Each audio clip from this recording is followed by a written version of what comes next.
Ladies and gentlemen, for nearly 3 years since the 2016 federal election, when Prime Minister Malcolm Turnbull frittered away the huge majority that Tony Abbott had left him, the overwhelming conventional wisdom, the pollsters, the pundits, the betting markets, why the very scent in the air pointed to a Labor victory on Saturday night, and for much of that period, a Labor landslide. If you go back to late August, when Malcolm Turnbull was toppled, the Liberal Party, which of course has produced two of our nation's greatest prime ministers, resembled nothing so much as a pub brawl. Everyone, however grand or obscure, felt entitled to join in.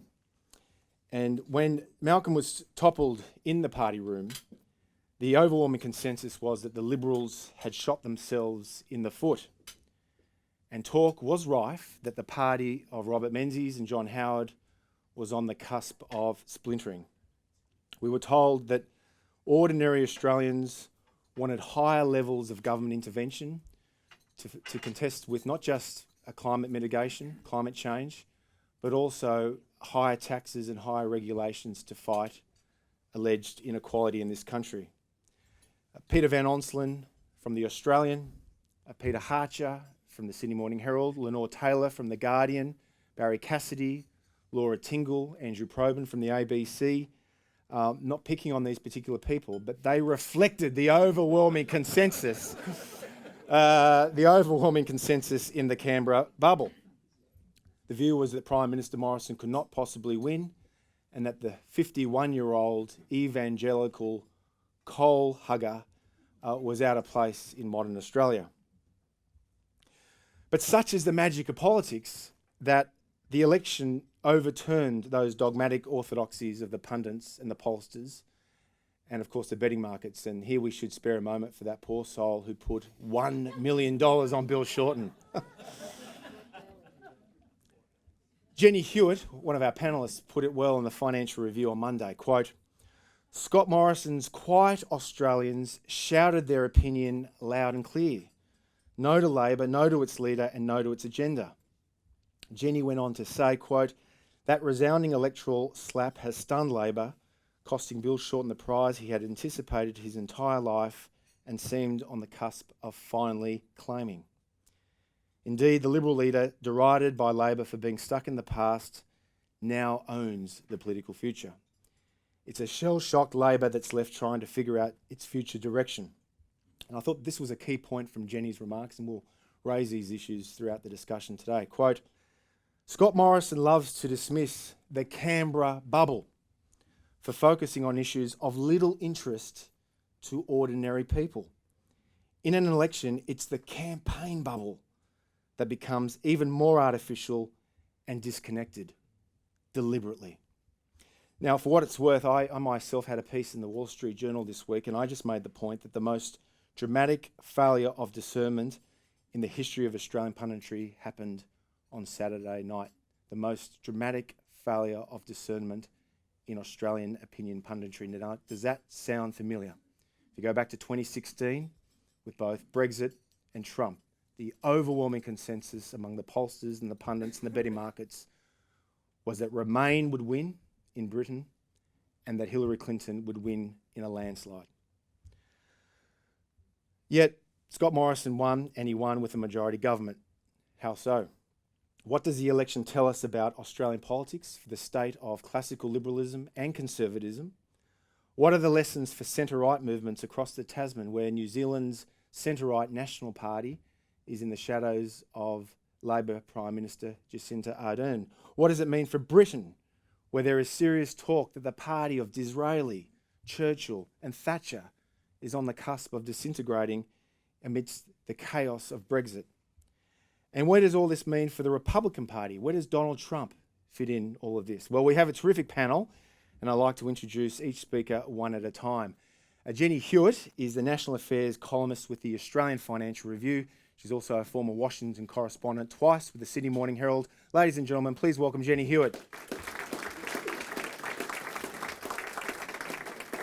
And Sir Craig Oliver is a former Director of Politics and Communications to the British Prime Minister David Cameron at number 10 Downing Street for the best part of Cameron's Prime Ministership. He's also a principal with global CEO advisory firm Teneo, and I'd like to express my thanks to my friend John Hurst from Teneo for making Craig possible. Craig Oliver. And finally, last but no means by least, Sir Bill English. He is, of course, the former New Zealand Prime Minister, as well as a New Zealand Treasurer and the leader of the National Party. Bill was a keynote speaker at our annual Concilium at Byron Bay last year, and I'll repeat here what I said in my introductory remarks for Bill's keynote address last year, and that was basically that Bill English, who along with his colleague John Key, they ran New Zealand from 2008 to 2017. Bill is a role model to Western leaders and governments who are serious about implementing productivity-enhancing economic reforms that lead to opportunity and prosperity for all. That's a heck of a rap. Bill English. Well, Jenny, let me ask you first, how do you account for the election result on Saturday night? Well, of course, I would love to say that I was one of those few pundits who picked it right, but I didn't. And the reason I didn't was partly because of the polls and also because I thought for a third-term government wanting re-election, the idea that they actually had to pick up seats was going to be a very hard ask. And I also thought, I think that, what's happened in Australia, this idea that you've got a huge percentage of people now reliant on government support, taxpayer support, and actually, getting more in benefits than than paying in taxes, I thought, would mean that there'd be a bit of a bias towards Labor's policy, even though you could tell that Labor, I think, just misread, in a way that even at the time, I must say, seemed very dangerous. The idea of creating all these pockets of, not pockets, actually quite large, very deep pockets of losers that could be identified, that would get very, very angry about it, and plus this whole class warfare thing, which, obviously Labor thought was working a treat, but the Liberals did not, and actually the Australian people did not. It's interesting because in 2015, the general election in the UK, Ed Miliband, the Labor leader, in many respects was a Bill Shorten type character. He ran on a platform of class warfare, and all the polls, or most of the pundits, said that Labor would win, and if the Tories would win, it'd only be a minority government. But your boss, Craig Oliver, David Cameron, confounded expectations. How so? Yeah, no, it was, watching what happened here just at the weekend, it was very reminiscent to me of what happened in 2015 in the UK. There was just an overwhelming consensus that the Labour Party was going to win. There was a kind of commentariat view of what was going on. And I think more interesting, having been in the centre of it, is what we were trying to do as a campaign just was hardly picked up at all in the bubble or by the commentariat. So we recognised that we could win the southwest of England basically back from the Liberal Democrats, and as a result of that could form a majority government. And there was a complete bombarding of that area. We used to take journalists down there every time. I think we visited it 35 times during the campaign, and yet nobody wrote about it. Nobody said. So on the night, suddenly it was just a complete surprise. So I was talking to Linton Crosby, fellow Australian who it was John Howard's key. Yeah, and he was our campaign director during that time. And he said that he felt that what the Liberal Party was doing here was focusing on a very small number of seats, telling people in those seats that you can have a stable government if you vote this way. And to everybody's surprise, that flipped round. The one thing I would just say as a sort of note of caution is that the Conservative Party in the UK, as a result of that, sort of retreated to its comfort zone. It suddenly thought, well, we've won against the head and everything's okay now. And a year later, we had Brexit. And the party is currently on 10% in the polls in the European elections. So, which is this weekend, this Thursday. This Thursday. Yep. So the one thing I would just say is, I've heard a lot of people patting themselves on the back and telling themselves how great they are.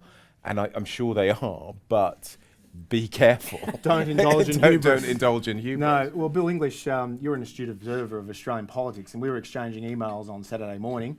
Most of us have egg on our face, but let me remind you of what you told me. If I come to this event, Tom, I'll have to say that the Liberals need the reconstruction that will come with losing government. Bill. There we go. and they'll still need a bit of the reconstruction. I think a couple of things apply just looking at it from the outside. One is it's a reminder of the relative success of our two economies compared to the US and the UK. Simon here's just been reminding us that in Australia in particular, but it's actually mostly the case in New Zealand with a few gaps, right across the income range, everyone has done better. In New Zealand in the last 10 years, and Australia in the last 25 years. And that is just a different dynamic. So they're a bit more inclined to the economic story, and certainly the style of campaigning both all the Conservative parties have adopted down here has been focusing on the economy. And that's worked again. I can still remember in 2017 when we started talking about tax reductions, there was a lot of nervousness in our own party room. But it turned out to be the right issue, and certainly if we'd listened to the punditry, we wouldn't have done it. And even though we didn't end up in government, it was still such a persuasive economic case that an incoming left-wing government, and it's quite left-wing, have not been able to raise taxes at all, and just had to give away the capital gains tax. So we won the battle of ideas in losing government. I think the other thing when we talk about the bubble is first we've got to acknowledge we're all in it, as indicated by that statement. But the bubble itself has got even, I can remember 30 years ago, 28 years ago when I started in politics, there was a sense that if you were in politics, there were contending points of view and they were quite robustly put. And I was thinking, what would a Queenslander who is worried about whether Adani goes ahead, the shopkeeper, who might benefit from it, are they the sort of person who's going to appear in any respectable media outlet in Australia saying what they really think? Which is, I don't care about all that bloody climate change stuff. There's coal in the ground and we can get cheaper electricity prices. Just just dig it out and build the plant and get on with it. So the bubble's got so narrow that is now an intolerable point of view. So now the bubble is, everyone's meant to think the same thing. And I see this happening even in corporates. And this is going to be the big, I think, advantage of this election. It breaks us all out of that, I think. So those points of view, which in the UK with a Brexit point of view and the shy Trump voter, we should expect now to see them back being expressed, because people do have robust arguments, robust points of view about their own economic well-being and their family and their views about society.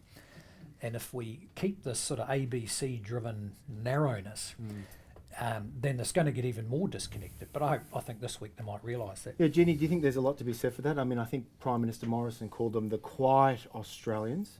We all know about the shy Trump voter. I'll never forget on the eve of the 2016 election, I emailed a friend she had worked for Obama as a health policy advisor, and she obviously wanted Hillary Clinton to win, but she was driving around the outskirts of Milwaukee, Wisconsin, which was a Democrat state. It voted Democrat every election since 1988. And my friend said to me, she saw a bumper sticker and it said, "Vote for Trump, no one will know." So is this shy Trump voter, Brexit voter, the quiet Australian? What do you make of that thesis? Well, I think Morrison, in many ways, look, there are some similarities you can point to, but in many ways, Morrison is saying a continuation of the status quo. Trump was doing kind of exactly the opposite. So you don't want to overstate the differences. But if you look at, I remember in the campaign, I very rarely travelled on the campaign bus because it was so unreal and you spent a lot of time waiting around, and besides I felt about 20 years older than anybody else on it. But there was absolute shock at the idea that Morrison had let a camera into his church. And this was regarded as absolutely crazy. Whereas, of course, I think most people, and my view was, and I was speaking to his people afterwards, they said, well, the thing is, he's just trying to be himself. He's trying to be authentic and genuine. And that's who he is. And I think people, ordinary people who are mostly, he kept saying, most people aren't that interested in politics. They're just not. And so I'm actually appealing to them, and I'm just going about my daily life in that sense like they do, and I think they'll understand that. But those quiet Australians, why didn't they speak more freely to pollsters? I can understand why the Trump and the Brexit voters didn't, but is it really such a bad thing and to be ashamed to be voting for a Liberal government? Well, I was speaking to a Liberal MP the other day, and he was telling me that he talked to a few people like that who'd gotten rung all the time, marginal electorate reasonably, and he said a lot of them just said, "Oh, look, I can't be bothered," hung up, did not want to engage, didn't particularly trust the pollsters, less that they were kind of ashamed of it, but even so, didn't want to get in the argument, didn't want to be lectured. They felt they were being lectured. But isn't this the bubble? Only the ABC and a few others care whether the polls were right and wrong. That's after the fact. Doesn't matter a damn. The fact is, the voters' view has prevailed. You've got a government, and actually what the voters will be concerned about is not whether the polls get corrected, but whether the government follows through on the assumptions they've made about what they're going to do. And the poll thing, I think, is sort of an interesting way of trying to rationalise being wrong. It's like calling people populists. I mean, populist now is just a word for views that I don't expect to see on the state broadcaster. Great. Craig, we'd been here before, though. When I keep thinking of the shy voter, I think of the shy Tory in 1992, when the British Labour leader Neil Kinnock was the overwhelming favourite to win. Major won against the odds, and the term shy Tory came about, correct? Yeah, so there's certainly a degree of people feeling slightly ashamed after a very long period of Conservative government. There's a degree of that. I think in terms of polling, though, I think to say that people were lying to pollsters is actually to misunderstand what's really happening with polling. Most people don't understand that pollsters put their finger on the scales in lots of ways. And when they get the raw data, they make assumptions about that data. Some of it they will say, we will discount this because of that reason. So for example, in the Brexit referendum, there were 3 million people in the UK who were saying that they were going to vote Brexit. Now, on record, they had not voted in any election for the past 25 years, 3 million people. So the pollsters said, what we do in normal elections is those people say they're going to vote, but we discount them. They discounted them in the referendum, and as a result of that, 3 million people actually did vote. 95% of them voted Brexit, and it was enough to change what was actually going on. So actually, the pollsters were making assumptions about the society that they lived in and how people acted, and getting it wrong. I think the other part of this discussion is, again, I just keep getting drawn back again, as Conservatives, just getting, our people voted, our people were quiet, they were out there, and almost a kind of discounting as if these issues the other issues aren't really quite as big as they appear. So for example, in the UK, people say to me, what would you do different in the Brexit referendum? And I sort of facetiously say, well, I would invent a time machine and I would go back 40 years and I would force every political leader to stick up for the EU and make the case for why it's profoundly important to our country. And they didn't. They traded off it for decades. They traded off slagging it off, using it as a proxy. And similarly, climate change. We can all get ourselves into a position of, yes, lots of people think that, it's very important. It's a massive issue. If 10% of what was said in the International Climate Change Report is true, we are in deep trouble. Now, there's nothing wrong with actually understanding and looking at that, and there's nothing wrong with understanding that people are going to make rational decisions about their own economic interests in the short term. But this failure to communicate and this thought, well, just because a whole load of people voted that way, that means it's okay, it isn't really. Okay, let's get back to a point that Bill English raised. What distinguishes Australia and New Zealand from, say, the United States when we're talking about this populism? Bill's absolutely right. We at CIS have been unashamed supporters of the free market reform agenda that Bob Hawke and Paul Keating kick-started in the mid-1980s. Those reforms, you all know them, floating the dollar, deregulating the financial markets, slashing taxes, slashing tariffs, all of that, microeconomic reform, that's contributed to our 28-year bull run. Living standards have improved dramatically. We haven't seen the kind of inequality that's clearly evident in parts of America, as the Productivity Commission pointed out last year. So, nevertheless, the New York Times, in its coverage of our election, said, and I want to run this quote by you, Jenny Hewett, quote, "The Conservative victory adds Australia to a growing list of countries that have shifted rightward through the politics of grievance, including Brazil, Hungary and Italy." Scott Morrison's pitch mixed smiles and scaremongering, warning older voters and rural voters in particular that a government of the left would leave them behind and favour condescending elites. The New York Times goes on to say, Morrison's performance amounted to another swell in the wave of populist fervour that swept Trump into office and set Britain on a path out of the European Union. Jenny? Well, He certainly Morrison was not promising to drain the swamp. Was he? I mean, it was. I mean, to the extent that the people on the Conservative side are critical of Scott Morrison, or Conservative Liberal, whatever you want to call it, they say actually he hasn't put up. His agenda is not unlike what Bill English achieved in New Zealand. It's not a dramatic, reshaping of the tax system, and really dramatically making the economy more productive. It's much more incremental. So in a sense, people were voting for no change. But in a sense, I think Bill talked about on the national broadcaster. I mean, the New York Times, of course, has still been in a state of shock and continues to be in a state of shock about Trump. Yeah. But Morrison is he is a much more moderate person, a much more moderate leader on just about everything, and we'll see how that plays out. I am certainly quite aware of this idea of hubris being a little bit of a dangerous thing, because I mean obviously people do expect him now to deliver, and as we saw from Philip Lowe, the Reserve Bank yesterday, I think the economy is sure it's improved, living standards have improved, but there's a lot of headwinds there. And I'm sure that would have been worse if Labor had come in with all of their taxes, but it's still a pretty difficult path to pursue, that you can kind of get continue to have strong economic growth and falling unemployment. Bill, does all this mean, given the relative prosperity of Australia and New Zealand, does this mean that we're immune to the kind of populist insurgencies that are disrupting established parties across Europe? Look, I just think the term is so misused for what is actually normal differences of political opinion. It's been quite a while since the Northern Queensland thought the same things as Melbourne, central Melbourne. I mean, has it ever been any different? And they just happen to have had, in this election, some issues which had a highly localised impact. And so you got quite a focus on those differences of opinion. And you would expect that, and I think I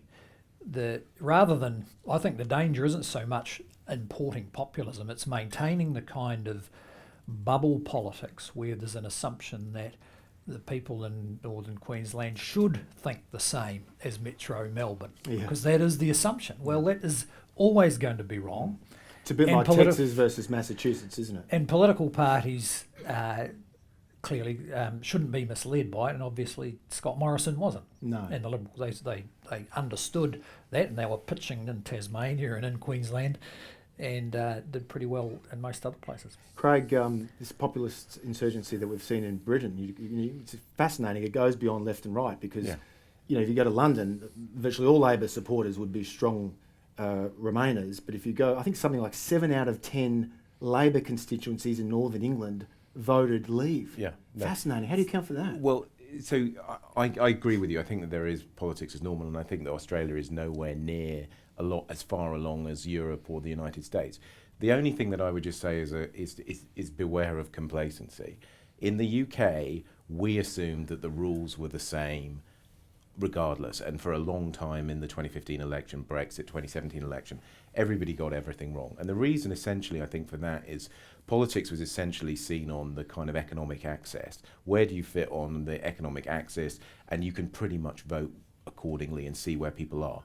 That axis in the UK, Cinque Stelle in Italy, Alternative for Deutschland in Germany, Trump in America, that axis has shifted to a cultural axis. And the split between the two is very real, and it's very visceral. It's very much about where do you come from, what do you stand for? Are you a global metropolitan elitist who thinks that we need to pool our sovereignty with the rest of the world, or are you far more nationalistic? You're seeing it all over Europe, and you're seeing it in the United States. And it's troubling and it's worrying, and I live in a country where there is a cultural war that is going on. People define themselves as Leave and Remain on issues that have nothing to do with Europe, much more than economically. Let's talk about conservatism, because there's been a sort of a view widely held in many major parties, not New Zealand so much, but certainly after Barack Obama's 2 elections, that the Republican Party had to embrace a more progressive view on a lot of social and cultural issues. In Britain, David Cameron, let's be frank, distinguished himself from Margaret Thatcher and many of the sort of the Conservatives in the British Tory party. Malcolm Turnbull, of course, distinguished himself from Tony Abbott and many Conservatives in the Liberal Party. Let's hear from Malcolm Turnbull. This was Malcolm Turnbull's interview with the BBC's Andrew Neil, who was a guest here several months ago. This was on the BBC 2 months ago. You were famously the centrist MP, and yet you were still the fourth Australian Prime Minister in 8 years to be discarded. Well, you're the example of a centrism in retreat. Well, yeah, I was certainly voted out by my party group fairly narrowly, but I think that said more about the internal politics of the Liberal Party than of the election. I mean, at the time, Well, they didn't like your centrism. well, at the time of the coup in August, we were level pegging on the public polls with the opposition, and we were 4 points ahead on the polling in the marginal seats. But basically, you could argue that their concern was not that I would lose the election, but rather that I would win it. You're telling me your own party didn't want you to win the next election? Well, I'm just saying, if you analyse... This is correct. No, and And then he said, look at the facts. Could Malcolm Turnbull have won this election? I am not prepared to rule anything out. I think it's quite possible that he could have. And in fact, although I Could he appeal to Queenslanders? Well, I don't think he would have held the Queenslanders, and so that would have been a big issue. But I mean, and again, you might say the polls were wrong about him too. But you said at the height of the campaign, Scott Morrison has proven a much better stump campaigner than Malcolm Turnbull. There's definitely no doubt about that, and I do think that the Morrison's ability to connect actually with the more working class base. I mean, he's actually repeated the Howard Battler line extremely well. So I wouldn't rule anything out, but I think we all didn't realise, or I certainly underestimated Scott's ability to connect with that outer. I mean, we kind of all knew he was better at that than Turnbull was, but you didn't expect him to be quite as like. The 2016 campaign, I mean, Turnbull, it seemed as he was on slow motion. I mean, it felt as if he never got out of bed, whereas Morrison was like the Energizer Bunny the entire time. So there is absolutely no doubt about that. But Craig Oliver, Malcolm Turnbull in many respects saw himself as a bit like David Cameron, as I mentioned, the more progressive version on the centre-right. But it's fair to say among many Conservatives and Liberal voters, Turnbull's seen as damaged goods. Cameron, has to be said, is seen as damaged goods by many of those Brexiteers who are the rank and file of the Tory heartland. How would you respond to that? Well, I would say in 2015, David Cameron became the first Prime Minister to win a majority for a Conservative government by creating a coalition of metropolitan progressive and Shire Tories. And in 2017, the Conservative Party had a 24-point lead and blew it by ignoring the metropolitan progressives. It totally blew it. And Theresa May's woes are almost entirely down to the fact that the majority that David Cameron won evaporated. And if she'd had that majority, we would be in a much better position. Now, you can pay your money and take your choice and make cases for it. There's a lot of people in Britain who believe that they can get a kind of coalition of Labour voters who went for Brexit with the right. It didn't happen in 2017. It looks like it's not happening now. And I just think that, that the Conservative Party was able in that thing to be broader, to be more centrist, to appeal more widely. Now, would that work after Brexit? I don't know. Bill? I think you've got to be reasonably careful about generalising particularly from the US and Europe. I always think whatever the party positioning is in the shorter term, you've got long-running trends around economics and demographics. And so you see, for instance, the Republicans in the US look to be struggling with the demographic diversity of the US. You can argue whether that diversity is a good thing or a bad thing, but they do look to be struggling with it. When you look, say, in Australia and New Zealand, I think the centre-right has done a better job than you would have said 10 years ago of connecting to the actual fundamentally conservative nature of a lot of the recent migrants. Okay, basically Indian, Chinese in New Zealand, I know we did very well with them. And it was once you got past the idea of thinking, well, these are people who don't understand New Zealand and think, well, they're running businesses, they've got families, they like stability, they're a bit inclined to they like a more authoritarian, generally type of government, which isn't really the Kiwi way, but it's certainly not all sitting around singing Kumbaya, right? That's not their way of running the world. So, in Australia, New Zealand, the combination of sound economy and getting a reasonable grip on what are, in the next 20 years going to be big demographics of non-European voters. And it's quite successful, whereas in Europe, they've really got no idea how to deal with it, despite their sophistication. And the Republicans, run the risk of going up a demographic dead end. Craig? I was going to say that there was an interesting study that came out in the last few weeks that said that the age that the majority of people who start voting Conservative, so the age that you pass where it's now a majority voting Conservative in the UK is currently 57. Wow. 57. And I think that So demographics are against the Conservatives? Demographics are massively against the Conservative Party. And I work in a business which, I was just explaining something, we're a consultancy. We basically, our job is to give capitalism a good name. And I'm fine with that because it's investment in society, gives jobs and opportunities to people. But you speak to a lot of the young people in our business and they are not happy about the values of business. They're not happy about climate change. Issues about not being able to own a home or never retire have changed values significantly. And I think if Conservatives don't understand that value shift, it will be a significant problem. Yeah, Craig and Jenny and Bill, CIS last year commissioned some polling of millennials in this country. And it was by YouGov. And the polls showed that 60% of millennials, these are people roughly in the age group of 22 to 38, 60% supported socialism, and they believed that living standards in this country had deteriorated dramatically in the last 40 years, which goes against all the available evidence. And they believed that the governments were spending far less on health and education than they did 10 years ago, which again goes against all the evidence. So the point here is that millennials, and this of course reflects trends in both the United States and Great Britain, where the younger people are far more progressive in their political and cultural outlook. To what extent is that a problem for centre-right parties, Bill? Well, you could decide it's a problem which would be, in that case, terminal. But I think that's the wrong way to look at it. Look, some of that stuff is just what young people think, right? And why, Socrates used to go on about it. So let's not get too concerned about a fair bit of it. Okay, so that's a discount factor. But some of it, they're right. And the classic is housing. And housing has been a baby boomers boondoggle for the last 20 years. It's delivered massive capital gain to them at the expense of the kind of cheap housing that they enjoyed 30 years ago, because they're sitting on the councils, they're writing the rules, and they're doing it in a way, whether intended or not, that is suits that generation and makes it very difficult for the next generation. So I think what Conservative parties need to do is understand which bit of that millennial whinging is actually right. And the things that are right are they're right about housing. A lot of them are right about the marginal value of the tertiary education that's given them the debt they've got at age 25. They were over-promised about what they'd get from it.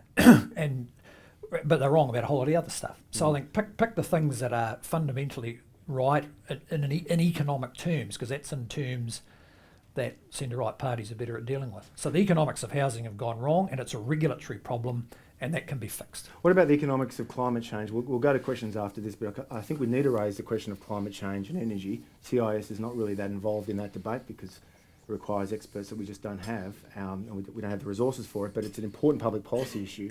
And this election, Jenny, was fascinating. If you go to some of those metropolitan Liberal electorates like Higgins, Kooyong, these are the crown jewels of the Liberal Party, North Sydney, obviously Warringah at the weekend, Wentworth, notwithstanding the Liberal lead, but all of these electorates, huge swings against the Liberals on the question of climate change. But of course you go to the Hunter in Cessnock, Joel Fitzgibbon's electorate, he copped a 10% swing. You go to Central and Northern Queensland, these are resource-rich states, you saw swings of anywhere between 7 and 12% against the Labor Party.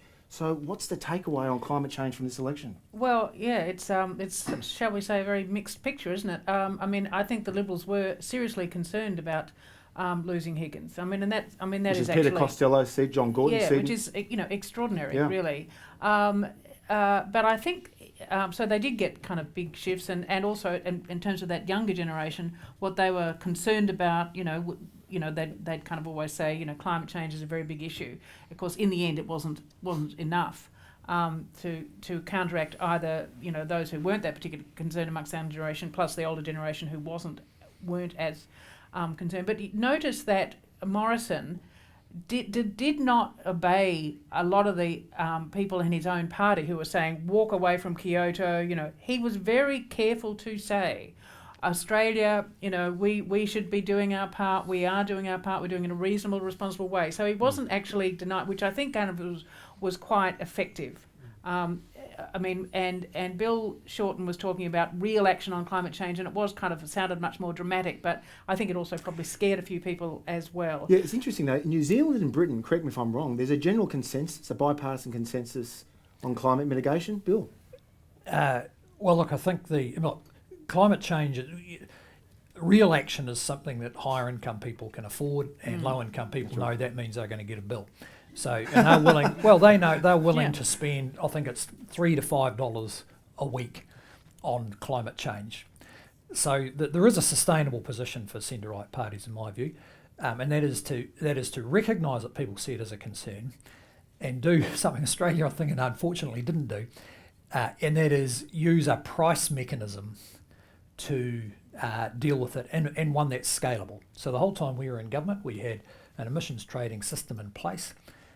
We were able to set ceilings on the carbon price, and we kept it very low through a recession, and it sort of edged up. And it's a bipartisan structure. The new government's come in, all wind about climate change, and have passed. They're going to set up a committee.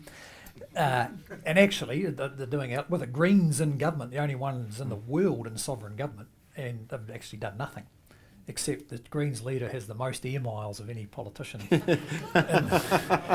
So there's a sustainable position. There's a sustainable position there. And what the problem with centre-right parties on this stuff is that they don't like the tax concept. Well, the price is just the variable, the tax is just a fixed price. And so they end up with a much worse set of options, which I might say is part of energy policy here, and that is bureaucratic and political interference in what is highly complex markets with utterly predictable consequences, and that is you always get it wrong. And that's why you've got high energy prices here and low security. The market would fix that.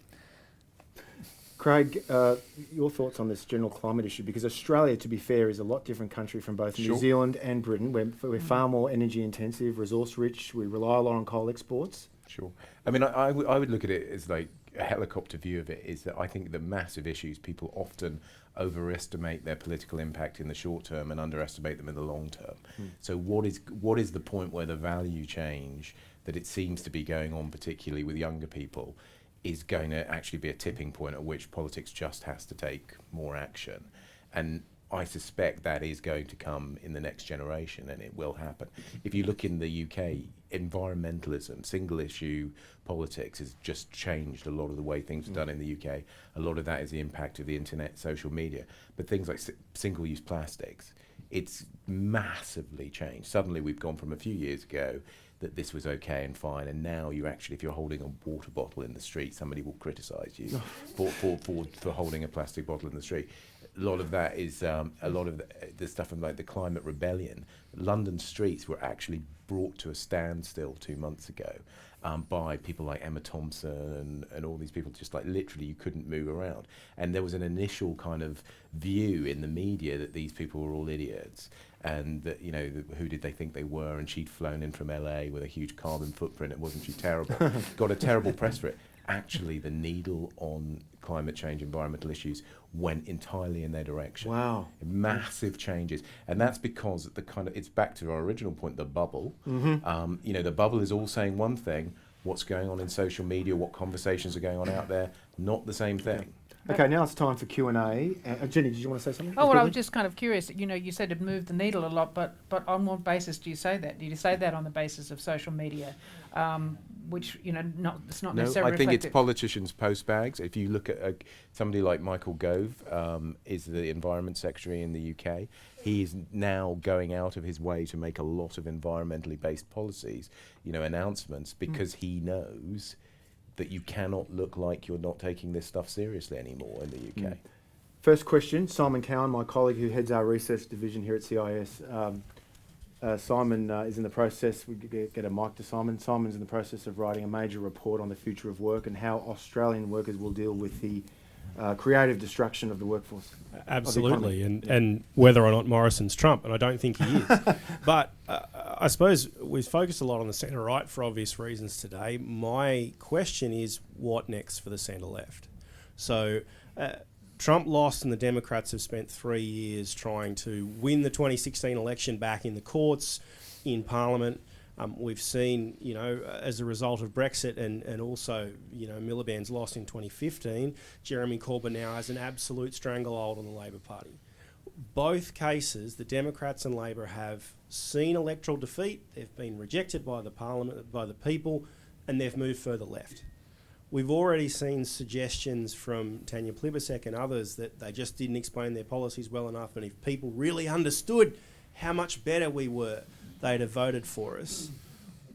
What do you think the response will be from Labor? Will they see this result and say we need to drop our class warfare, we need to reconsider our views on government, or will they do what the Democrats have done and try and impeach Morrison or make Clive Palmer the scapegoat? Future of the centre-left.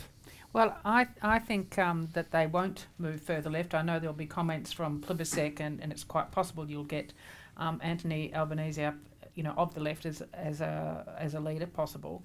But I think most of them, certainly in the Parliamentary Party, understand that the government did reject their high taxing, high spending agenda, and they don't know how to fix it. But I noticed it was interesting to me that both Bowen, far too late, but Albanese immediately started talking about, we didn't talk enough about how to create wealth as opposed to how to redistribute it. And so I think that was at least a good signal, but they've got a long way to go, and there are going to be lots of knives out, and they'll just go. I mean, so the Morrison government will have a fantastic opportunity for 6 months just to kind of basically set the agenda. I mean, this is a concern in Britain because, as you mentioned before, the Tories are really splintering. You've got the Brexit Party, the UKIP Party, and of course the Tory Party. Their votes coming down, and the Labor Party is not a centre-left party now under Jeremy Corbyn. It is a socialist party. No, I mean, so in the UK, the leader of the opposition is a Maduro-style socialist who supports the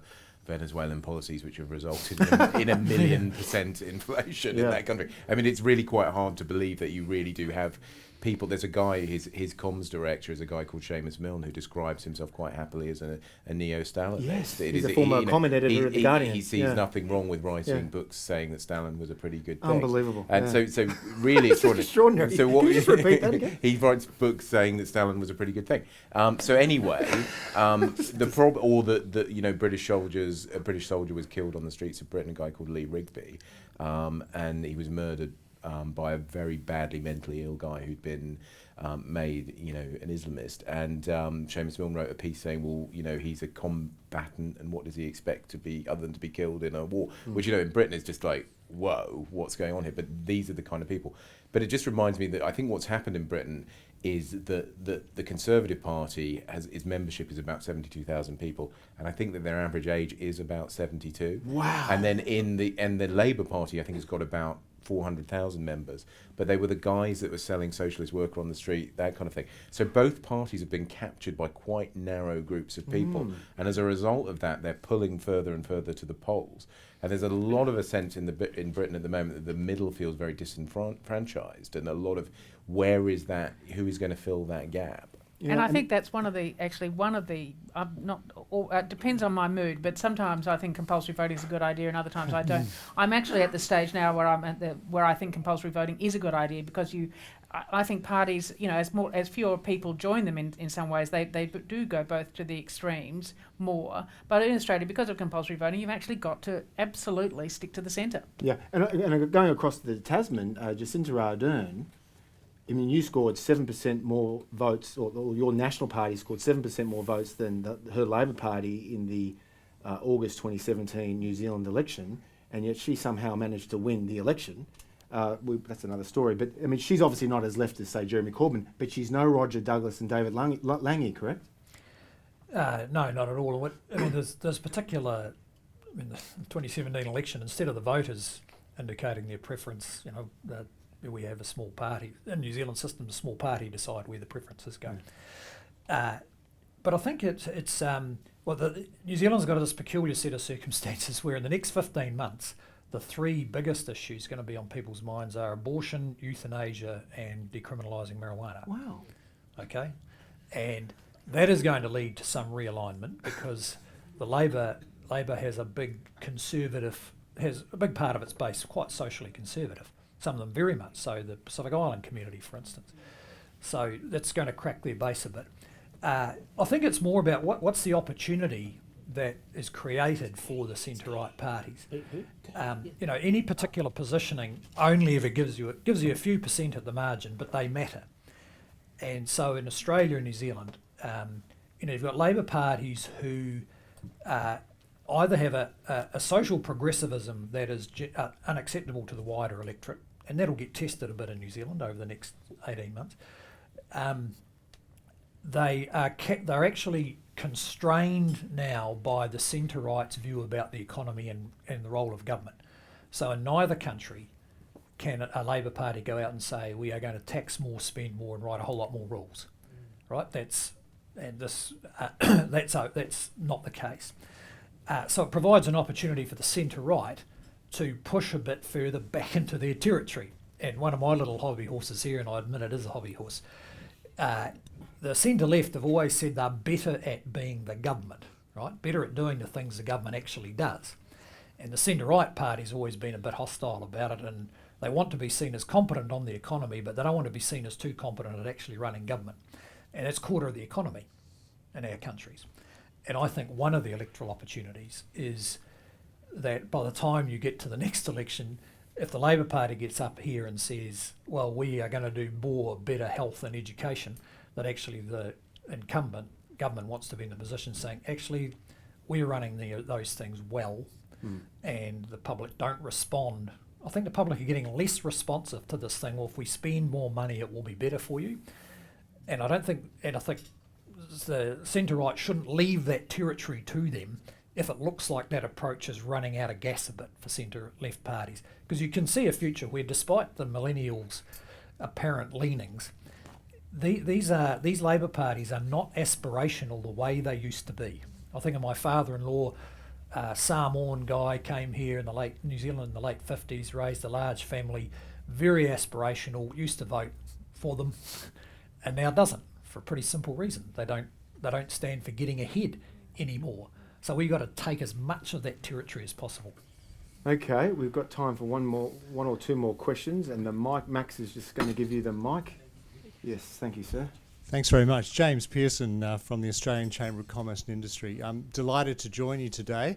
Didn't expect to be joining you in these circumstances. During the election, and certainly afterwards, there's been some commentary about the role of business. And listening to what is a fascinating conversation, it's caused me to ask this question. What do you see as the relationship going forward between the centre-right political parties and business? Because there have been some pretty high-profile examples in the last 3 years or so where the business community has actually been seen to be at odds both on some social issues and on some key economic issues such as energy and climate change to the ruling centre-right government. I'd be interested in your comments on the relationship going forward between the centre-right in politics and business. Jenny? Well, I think there's been, again, a few different themes running through there. I don't think there's any doubt, not just in Australia, but in many ways in the US and in the UK, I think the reputation of business, the big business has been damaged a bit. In Australia, that was particularly exaggerated by the effect of the Hayne Royal Commission. But I, so obviously you saw business being actually quite silent in this election campaign, which was interesting. But while Labor was of course far more extreme, kept talking about the top end of town, and that was shocking, and big business and multinationals and things like that. So it was kind of, I think, slightly reassuring that that idea has been rejected. But I think business is struggling with this. Business leaders are struggling with this too. This whole, ESG, pressure that's coming on, and not just in Australia, kind of globally. They've got to be seen to be, acting responsibly and looking in a kind of broader social context. I think you're having a discussion on this in a little while, and doing things for the good of the community. I think this is still to work out, and I'm not quite sure anybody's really got a grip on how the best way to handle that is, although, as you said, you're trying to make capitalism look good. And Jeremy Samet will be writing a paper on corporate social responsibility. Stay tuned. Next question, Peter Curdy. And it'd be remiss not to ask a question about Brexit, given that Craig Oliver, who's here. Now, we should say Craig was one of David Cameron's senior advisors, and I think you were one of the instrumental advisors to encourage him to support a referendum on the Brexit. Actually, that's not true. Okay. I just got handed the bag of crap and told to deal with it. Peter Curdy.